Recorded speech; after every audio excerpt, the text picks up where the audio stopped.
Sepertinya aku melihat Kakang Janaka di antara mereka. Wah, mau kemana orang-orang itu? Tapi jalanan ini hanya untuk menuju ke satu tempat. Dan tempat itu tak lain adalah wihara tua di atas lereng bukit itu. Pasti mereka menuju ke sana. Ada urusan apa ya? Wah, sebaiknya aku ikuti mereka. Tapi aku harus hati-hati.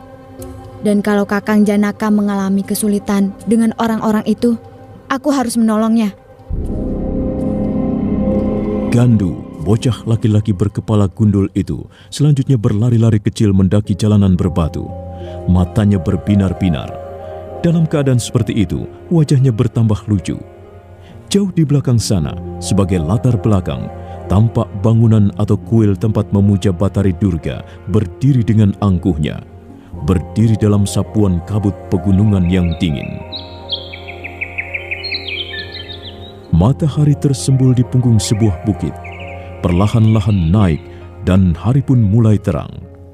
Risang Janaka terpekur di depan pintu salah satu ruangan wihara. Sementara Dewi Manohara duduk di atas lempengan batu bekas tempat meletakkan arca Durga. Ada apa, Janaka? Apalagi yang kau pikirkan? Marilah kita nikmati suasana yang nyaman dan tentram ini. Sebentar lagi kita akan menjadi suami istri. Dan kita akan menempuh perjalanan sepasang kekasih yang cukup panjang. Kita dapat mencapai pelabuhan bahagia, bukan? Bagaimana menurut pendapatmu? Entahlah, Manohara. Aku tidak tahu. Kau selalu begitu. Aku jadi kesal. Aku tidak apa-apa. Jangan bohong. Aku tahu hatimu sedang risau. Pasti kau menyesali semua ini. Aku masih belum yakin apa yang terjadi sekarang ini, Manohara. Aku tidak tahu arah tujuan perjalanan kita. Maksudku, nasib kita. Aku juga tidak tahu bagaimana kelanjutan peristiwa ini. Aku tahu. Setidak-tidaknya aku mempunyai dugaan. Mungkin kau menyesal karena telah terseret oleh rencana busuk Busu Dandai. Mungkin kau tidak seret mempunyai istri seperti Manohara. Ya kan, Janaka? Kamu bermaksud mengingkari janjimu, bukan? Kamu bermaksud mengkhianati cintaku, ya kan? Sudahlah, Manohara. Jangan lagi bicara soal itu. Aku sudah menjelaskan semuanya. Terserah. Kau mau percaya atau tidak? Janaka, kau mau kemana? Aku mau mencuci badanku di sungai. Aku lihat di bawah sana ada sungai yang airnya cukup jernih. Kau mau ikut? Tidak, aku tunggu di sini saja. Aku hanya ingin memejamkan mataku dan menikmati semua ini. Aku hanya ingin membayangkan bagaimana rasanya duduk bersanding di atas pelaminan, menjalani upacara perkawinan bersamamu, dan akhirnya menjadi istrimu selama-lamanya. Risang Janaka melangkah keluar, sementara Dewi Manohara membaringkan tubuhnya yang langsing di atas lempengan batu.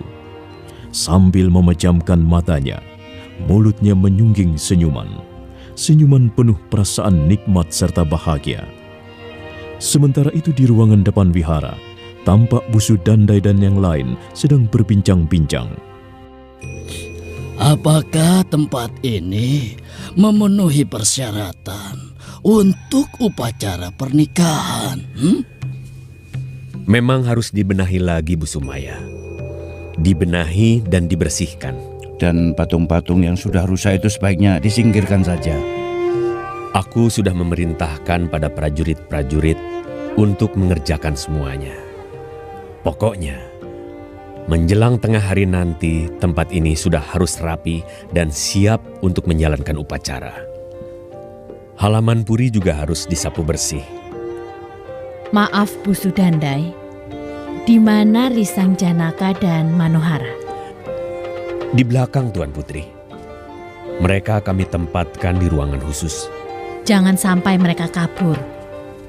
Mereka kira-kira ada 20 orang, Kanjeng Putri. Apa artinya 20 orang prajurit? Perempuan itu sakti mandraguna. Dia tidak akan takut ataupun gentar bertarung dengan 20 orang prajurit. Tapi kita juga tidak perlu khawatir, Gandawiyuha. Justru upacara perkawinan itu yang mereka inginkan. Jadi aku kira mereka tidak akan kabur. Baiklah. Lalu kapan Dang Acarya Ringkasaiwan akan datang? Saya sudah menyuruh 4 orang prajurit menjemput di rumah kediamannya, Tuan Putri. Kalau mereka langsung berangkat, menjelang matahari terbenam, pasti sudah sampai kemari.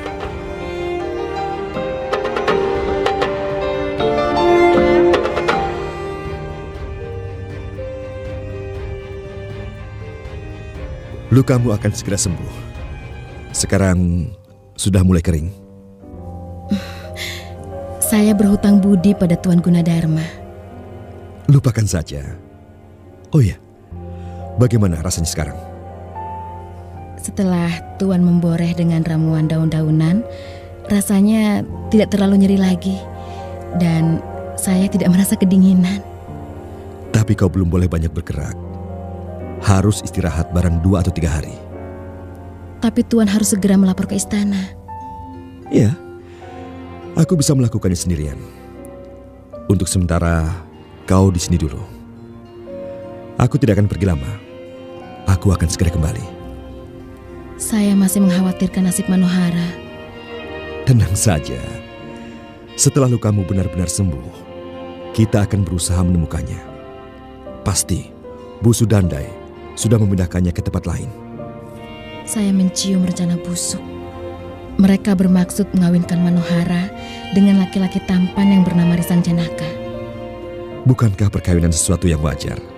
Benar, Tuan. Untuk manusia biasa memang begitu. Tapi tidak untuk Manohara. Kalau sampai hal itu terjadi, Manohara duduk di pelaminan bersanding dengan Risang Janaka. Kalau sampai mereka menjadi suami istri, maka Manohara akan kehilangan kodratnya sebagai senjata pusaka. Dan dia akan berubah menjelma menjadi manusia untuk selama-lamanya. Hal itu yang saya takutkan. Mengapa? Kalau memang dia lebih senang menjadi manusia, mengapa tidak boleh? Karena perubahan itu akan disertai dengan kutukan. Manohara akan kena kutuk. Dia tidak akan bisa hidup bahagia sebagaimana layaknya seorang manusia lumrah. Dia akan hidup di rundung malang dan nestapa. Kasihan Manohara. Saya sudah berusaha memperingatkannya, tapi dia tidak pernah mengkupris. Tuan, benar Tuan hanya pergi sebentar saja? Ya. Setelah selesai melapor pada Sri Maharaja dan Sri Kahulunan, aku akan segera kembali kemari. Dan kita bisa bersama-sama mencari di mana Manohara disembunyikan. Oh ya, Jingga, aku pergi dulu. Tuan, sekali lagi terima kasih atas pertolongan Tuan Gunadarma.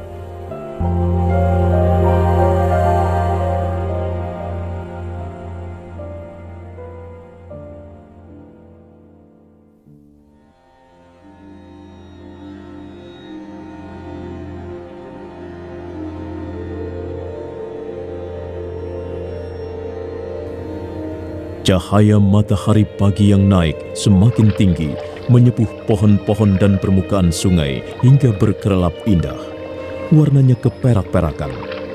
Risang Janaka mencelupkan kedua betisnya dan merasakan air sungai yang dingin. Lalu dia membasuh muka serta rambutnya. Saat dia tengah berkumur, telinganya seperti mendengar ada yang memanggil-manggil namanya. Kang Janaka! Sepertinya ada yang memanggil-manggil namaku. Siapa ya? Sepertinya aku kenal suara itu. Tidak. Mungkin aku salah dengar. Kang Janaka! Nah, benar kan? Pasti Gandhi. Aku kenal betul suara bocah kepala pelontos itu. Mana orangnya? Belum juga kelihatan. Aku tahu. Pasti dia sembunyi di balik rimbunan belukar itu. Gandu? Kaukah itu, Gandu? Aku, Kang. Kang? Kemana Kemana saja Kakang Janaka selama beberapa hari ini? Aku mencarimu ke sana kemari. Kok Kakang ada di tempat seperti ini? Jauh dari mana-mana. Ada keperluan apa, Kang? Nanti ku ceritakan. Dan kamu bagaimana bisa sampai kemari? Siapa yang memberitahu kamu aku ada di sini? Aku melihat Kakang Janaka duduk di atas kuda di sana. Di pertigaan jalan itu, sebelum sampai ke wihara tua ini. Tidak ada yang memberitahuku, Kang. Secara kebetulan saja aku melihat Kakang Janaka. Secara kebetulan aku lewat di daerah ini. Sini Gandu, ayo sini cepat. Ada apa, Kang? Kok sepertinya Kakang Janaka takut sekali? Aku dikawal beberapa orang prajurit. Iya, itu, di atas sana. Wah, apa Kakang Janaka sekarang sudah jadi orang pangkat? Kok pakai dikawal-kawal segala? Jangan mengejek kamu. Bukannya orang pangkat. Mereka takut aku kabur. Kalau begitu, Kakang Janaka sekarang menjadi seorang tawanan, iya kan? Seorang tawanan juga kalau pergi kemana-mana dikawal. Benar kan, Kang? Benar begitu kan? Iya, kira-kira begitulah. Siapa yang menawan Kakang Janaka? Dan mengapa? Apa salah Kakang Janaka? Sebenarnya aku tidak punya salah apa-apa. Aku dijadikan tawanan karena mau dipaksa mengawini seorang wanita cantik. Hebat sekali. Dipaksa jadi tawanan untuk mengawini seorang wanita cantik. Luar biasa. Itu suatu keberuntungan, Kang. Mengapa Kakang malah seperti orang ketakutan? Kusarankan sebaiknya Kakang menurut saja. Tidak usah kabur. Rugi. Soalnya Kakang tidak keluar biaya apa-apa kan? Tinggal duduk menjadi pengantin, lalu punya istri cantik. Sudah, Kang. Jangan ragu-ragu. Sikat saja. Sikat gundul botak. Enak saja. Sudahlah Gandu. Kau tidak usah ikut campur. Tapi aku ingin menolongmu, Kang. Lebih baik jangan. Kamu tahu, ada banyak prajurit di tempat ini. Bu Sudandai juga membawa pendekar-pendekar tangguh. Aku tak bisa berkutik lagi. Aku harus menjalankan apa yang dikatakan Bu Sudandai. Bu Sudandai menyuruh apa? Seperti yang sudah kukatakan tadi. Aku disuruh mengawini seorang wanita cantik. Iya, namanya Manohara. Kakang Janaka suka perempuan itu? Sudahlah. Lebih baik tinggalkan tempat ini secepatnya. Nyawamu bisa terancam. Cepat. Kalau prajurit-prajurit itu tahu, kita bisa celaka. Kakang Janaka. Belum jelas semuanya, kok sudah pergi? Apa yang harus kulakukan ya? Aku jadi bingung. Tapi mungkin sebaiknya aku menunggu sampai malam tiba. Kalau malam suasananya gelap, jadi aku agak bebas bergerak. Baik, aku benar-benar penasaran. Aku tahu Kakang Janaka mengalami kesulitan.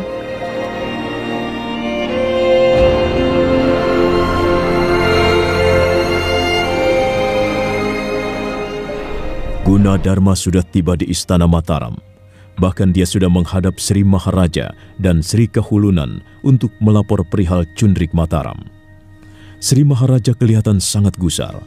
Demikian pula Sri Kahulunan. Mereka terdiam sesaat lamanya. Kemudian mereka mengajak Gunadarma pergi ke ruang penyimpanan pusaka. Bagaimana, Kanda? Ternyata benar apa yang dilaporkan Gunadarma. Bahkan bukan hanya Cundrik Mataram, melainkan juga Tusukoni Mataram lenyap dari tempat penyimpanannya. Padahal aku sudah menempatkan prajurit-prajurit jaga yang tangguh untuk mengawasi ruangan ini, Dinda Pramodawardhani. Di antara mereka banyak pendekar yang mumpuni. Saya curiga, Kanda. Pasti ada orang dalam yang terlibat. Ya, ini bisa gawat. Ini peristiwa yang sangat memprihatinkan. Kita sekaligus kehilangan dua buah lambang penting kerajaan Mataram. Kita harus memburu para pencuri itu. Cundrik Mataram dan Tusuk Konde harus segera kembali ke tempat tinggalnya. Bagaimana menurut pendapatmu, Gunadarma? Iya, benar. Apa yang baru saja Paduka utarakan. Kemungkinan besar ada orang dalam istana yang terlibat persekongkolan ini. Mereka bermaksud memisahkan senjata-senjata pusaka Mataram untuk melemahkan kerajaan. Kalau begitu, kita harus bertindak tanpa pandang bulu. Siapapun yang bersalah, siapapun yang terlibat akan ditangkap dan diganjar hukuman yang setimpal.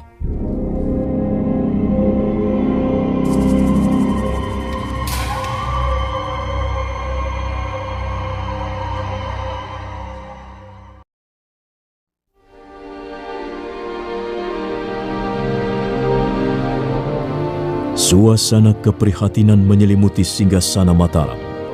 Baik Sri Maharaja maupun Sri Kahulunan merasa terpukul oleh hilangnya dua macam senjata pusaka andalan. Nah, bagaimana kisah selanjutnya? Saudara pendengar, ikutilah terus serial Sandiwara Radio ini, Borobudur, dalam episode Kabut Pelangi di Mataram. Sampai jumpa.